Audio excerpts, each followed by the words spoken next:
Yes, you were there for the last 2 months. Nice to see you. Okay, so I welcome you all over here. And the first slide is not taken properly.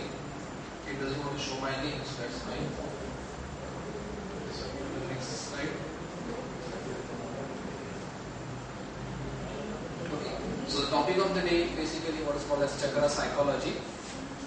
Now, we have heard about chakras a lot basically, and chakras in relation to basically what we call as chakra healing or in relation to that.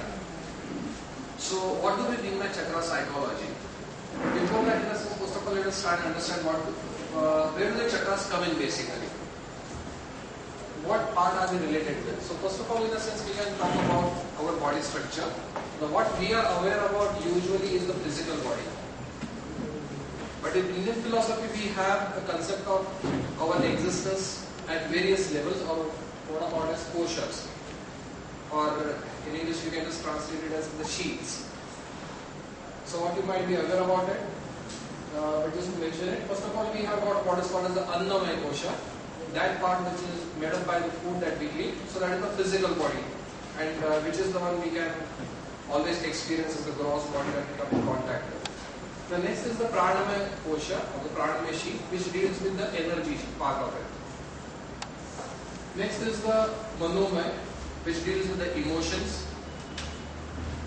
Then comes the Buddhimaya, which we can translate it directly as the intellect, but it is also seen as what are called as our intuitions. And lastly, what is called as the Anandamaya, or the bliss state. So these are the 5 koshas or the sheets in which we exist. Now, we can always touch and feel our physical body. So that is what we are aware about, and there is no need of a proof for that. But the other things, pranamaya, etc., emotions also we are aware about usually. So that over there usually there is not much of a controversy. But what do we mean by pranamaya kosha, and what is this energy about? For example, in yoga also we talk about pranayams, and then we relate it usually to the breath. So is it simply related to the air as such? Obviously it is not that way. It is something more subtle than that. So in a sense, yoga is not the only one who speaks about pranamaya or the energy part of it. So first of all, in a sense, when we talk about health can be seen as a balance between each one of it. So we take all the 5 levels and then we find a balance between them. So all individually they are at balance with each other, but at the same time, in association with each other also there is a balance, which is when we experience a state of health. Now coming to the energy part of it, as I said earlier, in yoga we have what is called as the prana, but in other philosophies also we have something called as chi energy. So those who have been doing practicing martial arts, sometimes you might have come across it, or if I talk about tai chi, it is again a form of meditation also you can say, or basic form of martial arts, which tries to harness this energy. Then I am a homeopathic doctor, and in homeopathy basically there is something called as a vital force, which is again an energy aspect of it. So it's not that basically only yoga talks about the energy. There are other philosophies also, sciences also, which talk about energy. And there are lots of practices which go on with it. So in yoga we have simple things what are called as pranayam. So we control through the breath basically the energy.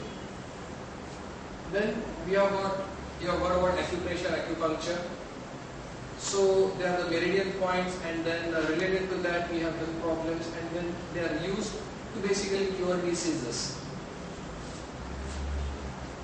Then all the points can be taken on the palm also. So as it is said, sometimes if you just keep on rubbing your hand, you have usually because most of the points are depicted on the hand.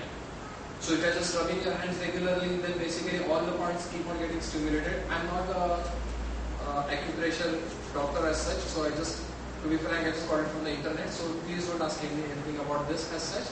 Those who might be practicing, and actually have some lectures on acupressure here also. So those doctors you can certainly ask them. This is just for a representation purpose, that basically there is something called as acupressure points first of all, and it also deals with the energy aspect of it. So it's like, in a sense, energy and the body, they are all related as we saw earlier. And when basically the body gets affected, simultaneously energy also gets affected. Other way around, when the energy is blocked in a particular channel, it affects the physical level also. So if you are going to stimulate certain points, then obviously the energy in that area starts flowing and you start feeling better at a physical level. Okay, so if you have stopped pressing the points, I can go to the next slide. Okay, something called as reflexology. So the same points in a sense can be depicted on the feet also. So on the feet also, you can achieve health through stimulation of certain points on the leg, on the feet, sorry, and then obviously the disease can be eliminated. Okay. On the ear also.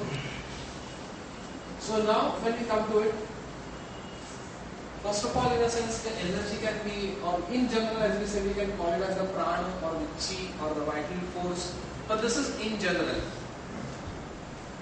So in a sense, we can just say that, okay, I'm feeling energetic, that's fine. So at a general level, we feel better as such. Or I'm doing pranayama, so there is nothing in a sense specific or a separate pathway over there. So in general, you are doing a pranayama and you feel in general better. But at the same time, we also see what are called as nadis or channels. So for example, we have blood flowing through our body. So in general, I would say that blood is flowing through our body. But if we go on seeing the details of it, we know that there are certain particular blood vessels at a particular location, and these blood vessels carry the blood at particular parts of the body. So similarly, there are some energy channels for the, or the channels for the energies also. So these are called as nadis, or simply we can call it as energy channels. So there are specific energy channels all over the body. So in relation to that, what do we mean by chakra? Now those who are traveling by train, there is hardly anybody who wouldn't have traveled in Mumbai, not doing basically. So in a sense, when we travel by train, we see that the trains have their own tracks, and at certain spots, the tracks come and meet each other, and they just again go their own ways. Now, along with that, at certain stations, we have what are called as junctions. So what is a junction? That basically over there are tracks coming in different directions. So they meet over there, and the paths can be changed, and then each track can lead to a different destination as such. So basically, like a junction which has channels or tracks coming at different directions and meeting over there. Similarly, obviously, there are so many channels within our body. Obviously, they are going to meet at certain points. And there would be certain areas where there would be a junction of a lot of energy channels. So obviously, when there are a lot of energy channels coming over there, there would be a confluence of heavy energy over there. And the energy basically starts rotating like a vortex, what is seen simply as a chakra. This you can relate it something similar to a sangam or a confluence of rivers. This is when they are at a sangam, you must have seen sometimes that there are 2 or 3 river flows coming from different directions. All of a sudden we see a confluence or a vortex over there, simply like a whirlpool. So similarly over here also, it's just a whirlpool of energy. And since it is rotating, it is called as chakra. Okay. Now, obviously there will be lots of junctions in our body because there are so many energy channels, so they will be meeting, crossing each other at various junctions. So there are lots and lots of chakras in our body. But there are some what are called as major chakras. Okay. So major chakras are usually related from the trunk to the head. Besides that, on the lower part also there are some other chakras. Besides that, in other body parts also there could be a lot of other chakras. But there are 7 major chakras. And coming to it now, if you look at it, obviously there is something, a rotating form of energy. So if you see it front on, you will see it rotating at various places. So first of all, the ground area, what is called as the Mooladhara chakra. I suppose you would be knowing all this, but still I'm just mentioning it. Then at the forehead, what is called as the Agya chakra. Then at the throat, what is called as the Vishuddhi chakra. Then at the heart, what is called as Anahata, Manipur, Swadhisthana, and lastly the Mooladhara chakra. So this is when you look at it front on. If you look at it sideways, then this is again becomes a funnel. For example, from the front you can see this and this, the crown and the Mooladhara as a funnel shaped structure. But when you see it side on, you see that all the chakras are almost funnel shaped. Only difference being over here they are front and back, whereas up and down are facing upwards and downwards. That is the only difference. So this is the direction of chakra, which is usually understood as this way. Now, again, if you look at it in the second part over here. Now, what do we mean by psychology? Now, as I said, basically we usually focus on, or we understand chakras as energy. But does it mean to say that the 5 sheets that we spoke about earlier, they are discrete and they don't have a connection?